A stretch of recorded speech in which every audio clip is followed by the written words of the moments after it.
Australia ने चुना लगा दिया आईपीएल फ्रेंचाइजी को। जी हाँ गाइज, ऑस्ट्रेलियन प्लेयर्स ने डेफिनेटली 101% आईपीएल फ्रेंचाइजी को इस साल ऑक्शन में चुना लगा दिया। मतलब यार, मिचेल स्टार्क, पैट कमिंस गए 45 करोड़ में। ठीक है, 45 करोड़ में यार, 45 करोड़ में ये लोग तो पाकिस्तान सुपर लीग को खरीद लेंगे, डायरेक्टली खरीद लेंगे। ठीक है, क्योंकि वहां पे एक प्लेयर बिकता है 1.5 करोड़ का, I think max to max 1.5 से 2 करोड़ का, और ये 45 करोड़ लेके गए तो यार डेफिनेटली उस लीग को तो ये इजीली खरीद सकते हैं। और अरे हाँ यार, आपको तो पता ही नहीं होगा पाकिस्तान सुपर लीग क्या चीज़ है। यार ये पड़ोसी है ना, पड़ोसी मुल्क, वहाँ पे एक लीग होती है जिसे ये आईपीएल से बड़ी मानते हैं। उनके हिसाब से ये आईपीएल, मतलब उनकी लीग आईपीएल से बेस्ट है। ठीक है। और उस लीग को ये लोग हमारे प्लेयर्स खरीद सकते हैं इजीली। गजब बेइज्जती है। ठीक है। और छोटी मोटी लीग से हम कैसे ही हमें कैसे ही पता होगा, इंडियंस को कैसे ही पता होगा, बिकॉज हमारे पास आईपीएल है। ठीक है, क्योंकि यहाँ पे 24.75 करोड़ का एक प्लेयर बिकता है, एक प्लेयर, तो बहुत प्राउड की बात है। आई नो कि इंडियन प्लेयर नहीं है, वो ओवरसीज प्लेयर है, बट एट द एंड बिका कहाँ पे? इंडिया में बिका है भाई। इंडिया में, इंडिया गरीब नहीं है, हमारे पास बहुत पैसा है, हम दिल खोल के लुटाते हैं। ठीक है, और वही हुआ है। क्या ये डिजर्व करते हैं? टू बी ऑनेस्ट, नहीं करते। जितना अमाउंट मिला है नहीं करते हैं, कोई नहीं करता। ना पैट कमिंस करते हैं, ना मिचेल स्टार्क करते हैं। पैट कमिंस तो बिल्कुल नहीं करते हैं। आई नो बहुत अच्छे प्लेयर है, वर्ल्ड टीसी जीते, वर्ल्ड कप जीते, वनडे क्रिकेट के बहुत अच्छे प्लेयर है, टेस्ट क्रिकेट के बहुत अच्छे प्लेयर है, कैप्टन बहुत अच्छे हैं। But when it's come to T20 cricket, I don't think ये अच्छे प्लेयर है, ना इनके स्टैट्स अच्छे हैं। स्पेशली इंडिया में, इंडियन प्रीमियर लीग में बहुत पिटाई पड़ती है। और ये मुझे समझ में आया नहीं कि आरसीबी इनके पीछे इतनी पागल क्यों थी, इतने डेस्परेट क्यों थी। आप आए हो 23 करोड़ रुपीज लेके पर्स में, ऑक्शन में, और आपने पैट कमिंस के ऊपर 20 करोड़ की बोली लगा दी। 20 करोड़ की, आपके पास सिर्फ 23 करोड़ थे, आपको बहुत शॉपिंग करनी थी मेरे भाई। तो कुछ समझ में नहीं आया आरसीबी की क्या प्लान्स है। बट काव्या दीदी, थैंक्स टू काव्या दीदी, आरसीबी को, आरसीबी फैंस को डेफिनेटली काव्या दीदी को थैंक्स बोलना चाहिए।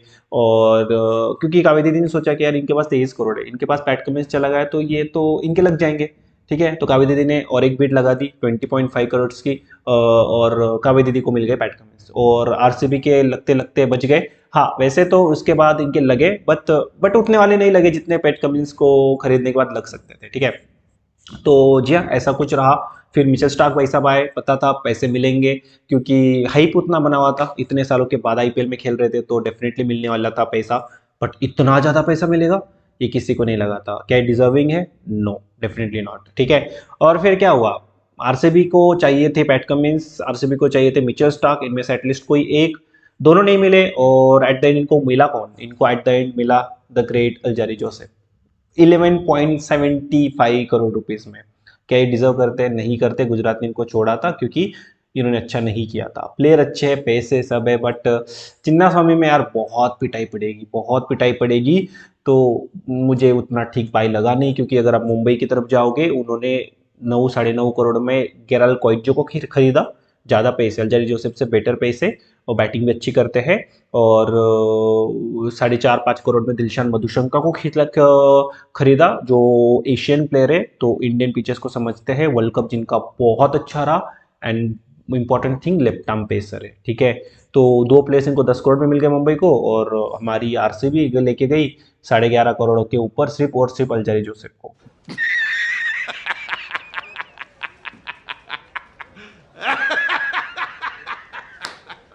इस वीडियो में हम लोग 3 टीम्स को कवर करेंगे। 3 टीम्स के हम लोग स्क्वाड को देखेंगे, और उनके कौन से प्लेयर्स अच्छे रहे, कौन से अच्छे नहीं रहे, और हम लोग बेस्ट पॉसिबल प्लेइंग 11 बनाएंगे। और आप अपनी राय देना कि क्या चेंजेस हमें करने चाहिए, और आपको कैसे लगे इनके ऑप्शंस, और कैसे लग रही है टीम, डिटेल में बात करेंगे। अगर तुम लोग नए हो तो सब्सक्राइब करो, वो जो लाल वाला बटन है उस पर फूट फेंक के मारो या फिर मोमबत्ती, मुझे नहीं पता, बस क्लिक हो जाना चाहिए। बात करते हैं सबसे पहले हम लोग सनराइजर्स हैदराबाद के बारे में। अभी इन्होंने बहुत पैसा लुटाया, कावेरी दीदी के पास वैसे भी बहुत पैसा होता है। ठीक है, हर साल बहुत खुश लगती है, बहुत बहुत मजे करती है ऑक्शन में, बिल्कुल हर प्लेयर के पीछे लग जाती है, और जो चाहता है वो लगभग लेके भी जाती है। पिछले साल भी हैरी ब्रूक के ऊपर 13-14 करोड़ लगा दिए थे। वैसे उस बंदे ने कुछ खास किया नहीं, इस साल 4 करोड़ में गया, बट लगा दिए थे। इस साल पैट कमिंस के पीछे पड़ी थी, और लेके गई पैट कमिंस को 20.5 करोड़ में लेके गई। और कैसी टीम बनाई। बट हाँ, एक अच्छी बात इन्होंने ये भी करी, हसरंगा 1.5 करोड़ में हसरंगा इनको मिले हैं। डोंट फॉरगेट, सेकंड लास्ट जो आईपीएल था 21 का, उसमें सेकंड हाईएस्ट विकेट टेक कर रहे थे आफ्टर युजवेंद्र चहल। ठीक है, तो अच्छा, मतलब प्रूव हो चुके आईपीएल में। तो अच्छा बाय रहा। अब इनकी बेस्ट पॉसिबल प्लेइंग इलेवन क्या बनती है, मेरे हिसाब से कुछ ऐसे ही बनती है। अब इनके पास ऑप्शंस है, बहुत सारे ओवरसीज ऑप्शंस है जिनको ये अलग अलग जगह पे खिला सकते हैं, अलग अलग पिचेस के अकॉर्डिंग खिला सकते हैं, बट मेरे हिसाब से बेस्ट पॉसिबल प्लेइंग इलेवन ये रहेगी कि अभिषेक शर्मा ट्रेविस हेड के साथ ये ओपन करेंगे। Mayank Agarwal at number 3, Rahul Tripathi at 4, Aiden Markram at 5, Heinrich Klaasen at 6। Top 6 में 3 ओवरसीज प्लेयर्स का यूज करेंगे। Abdul Samad at 7 as impact player, ठीक है, पहले बैटिंग रही तो अब्दुल समद खेलेंगे, सेकंड बैटिंग रही तो टी नटराजन खेलेंगे। वॉशिंगटन सुंदर एट 8, पैट कमिंस एट 9, तो 9 तक आपकी बैटिंग अच्छी है। भुवनेश्वर कुमार, मयंक मार्कंडे फिर आपके पास है। मयंक मार्कंडे पिछले साल अच्छा किया था, भुवनेश्वर कुमार आगे हमेशा अच्छा करते हैं एसआरएच के लिए। टी नटराजन इनके 12th मैन है जो इनके डेथ ओवर स्पेशलिस्ट, ठीक है। कुछ इस तरीके से इनकी प्लेइंग इलेवन मेरे सबसे रहनी चाहिए, best possible playing eleven.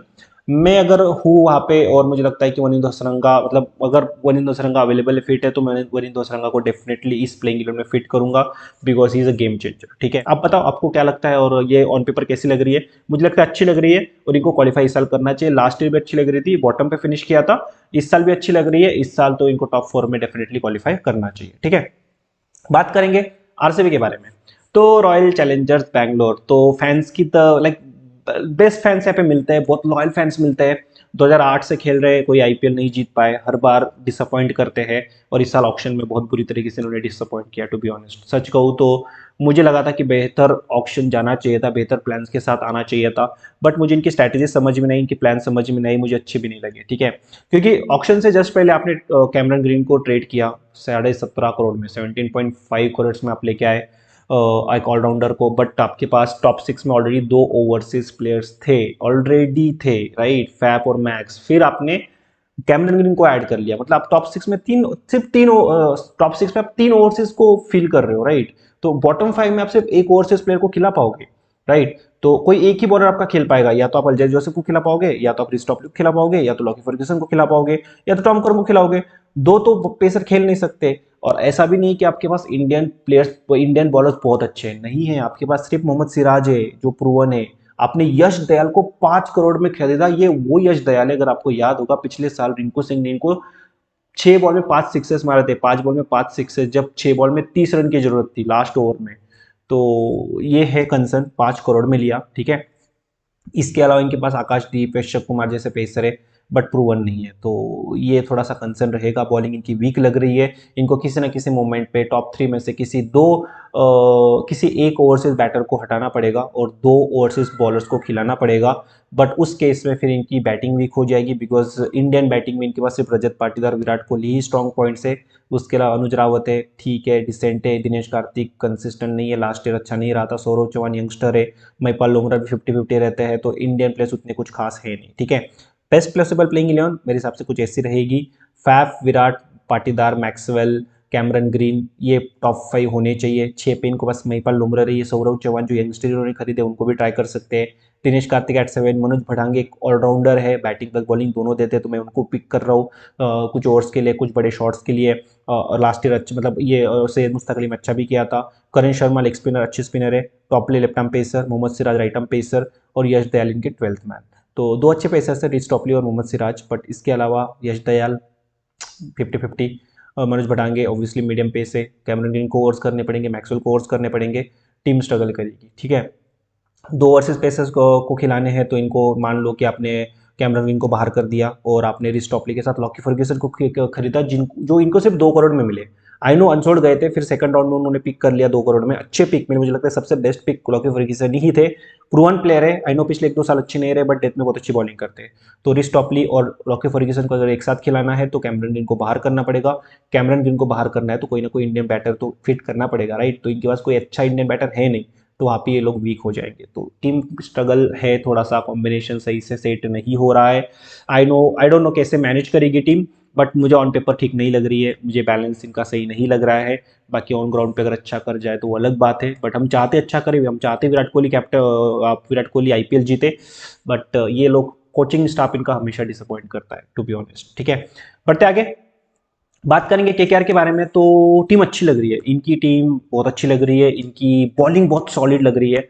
Last year मतलब ऑक्शन से पहले उन्हें बहुत सारे प्लेयर्स रिलीज कर दिए थे, तो इनको ठीक ठाक पैसा इनके पास था और इनको ठीक ठाक पैसे प्लेयर्स चाहिए थे और पैसा था, इसी वजह से मिचेल स्टार्क को इन्होंने 75 करोड़ में खरीदा, मतलब बहुत पैसा लगा दिया। ठीक है, इनके पास एक रमनदीप सिंह आए हैं जो मुंबई इंडियंस के प्लेयर हुआ करते थे, पंजाब के प्लेयर है, बैटिंग प्लस बॉलिंग दोनों देते हैं, बड़े शॉट्स लगा लेते हैं, तो ये डिफरेंशियल पिक रहेंगे और ये आपको मोस्ट ऑफ मैचेस खेलते हुए दिखेंगे एट नंबर 7, तो ये नोट करके चलिएगा। अब देखते हैं कि इस टीम के अब हम बात करें कि बेस्ट पॉसिबल प्लेइंग 11 क्या रहेगी, तो टीम अच्छी बन रही है। मुझे लगता है वेंकटेश अय्यर और गुरबाज ओपन करेंगे, गुरबाज को खिलाना ही पड़ेगा बिकॉज इनके पास सेकंड विकेट कीपर है के.एस. भरत जो T20 प्लेयर नहीं है, तो गुरबाज मस्ट खेलेंगे, ओपन भी करेंगे विथ वेंकटेश अय्यर। याद रखना पिछले साल वेंकटेश अय्यर मिडिल ऑर्डर में खेल रहे थे, तो इनका जो ओपनिंग स्लॉट है ये थोड़ा वीक लग रहा है, कंसिस्टेंट नहीं है, स्टेबल नहीं है, यहाँ पे ये स्ट्रगल कर सकते हैं। फिर श्रेयस अय्यर नंबर 3, नीतीश राणा, रिंकू सिंह, तो मिडिल ऑर्डर बहुत सॉलिड है। Andre Russell at 6, Ramandeep Singh at 7 जो बड़े शॉट्स लगा सकते हैं, तो एक दो और बॉलिंग दे सकते हैं। Sunil Narine, Harshit Rana right arm pacer, Mitchell Starc left arm pacer, Suyash Sharma एक और स्पिनर और वरुण चक्रवर्ती एक और spinner as a 12th man. ठीक है, तो 3 स्पिनर्स के साथ ये टीम खेल सकती है, सुनील नारायण, सुयश शर्मा, वरुण चक्रवर्ती, तीनों क्वालिटी स्पिनर्स है।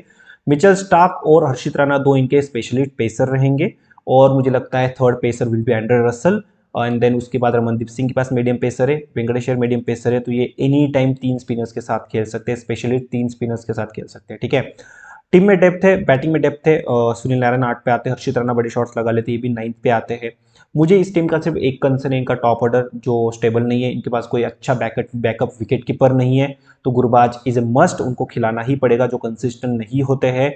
तो मुझे बस बैटिंग में थोड़ा सा कंसर्न लग रहा है, टॉप ऑर्डर ने अच्छा नहीं किया तो ये टीम थोड़ा स्ट्रगल कर सकती है। बाकी इनकी बॉलिंग टॉप क्लास है, ये किसी भी टीम को किसी भी ग्राउंड पे रोक सकती है, किसी भी बैटिंग यूनिट को, जैसे मुंबई इंडियंस जैसे बैटिंग यूनिट को इनके बॉलर्स परेशान कर सकते हैं। तो ओवरऑल टीम अच्छी है, क्वालिफाई होना चाहिए, ऑन पेपर अच्छी लग रही है, इट्स ऑल डिपेंड कि इनकी बैटिंग कैसी क्लिक करेंगी और मुझे लगता है कि गौतम गंभीर के अंडर अच्छा करेगी और केकेआर मोस्टली कोशिश करेगी कोलकाता में टर्निंग पिचेस आपको देखने को मिलेगी इस साल, क्योंकि इनका जो है उनके स्पिनर्स हेवीली ये स्पिनर्स पे रिलाई करेंगे, तो हमें देखने को मिलेगा। तो आप बताओ कैसी लग रही है केकेआर की टीम और कैसी लग रही है बाकी दो टीम्स, और क्या लगता है कि आपको ऑक्शन में किस प्लेयर पे बहुत ज़्यादा पैसा वेस्ट हो गया, फिर कौन सा डिजर्विंग प्लेयर था, कौन सा प्लेयर कम पैसों में मिल गया, ये बताओ आपके हिसाब से, और कौन सी टीम इन तीनों में से अच्छी लग रही है। बाकी हम लोग और भी टीम्स का वीडियो बनाएंगे, बट इस वीडियो पे प्यार मिलेगा अगर आपको लग रहा है कि यार और वीडियोस आनी चाहिए तो बताओ कमेंट सेक्शन में, उसके अकॉर्डिंग फिर हम लोग आगे वीडियो बनाएंगे। इसी के साथ आज की मजदूरी यहीं खत्म करते हैं। अगर तुम्हें वीडियो पसंद आई तो लाइक मारो यार, मुझे नहीं पता, मुझे 2 मिलियन लाइक्स चाहिए, कैसे ना कैसे करके मुझे चाहिए। इतना झिला मैं कभी नहीं होऊंगा अपनी पूरी जिंदगी में जितना इसमें झिलाऊं, मुझे चाहिए ही चाहिए। तो लाइक मारो, और अगर तुम लोग नए हो तो सब्सक्राइब करो, वो जो लाल वाला बटन है उस पर फूट फेंक के मारो या फिर मोमबत्ती, मुझे नहीं पता, बस क्लिक हो जाना चाहिए।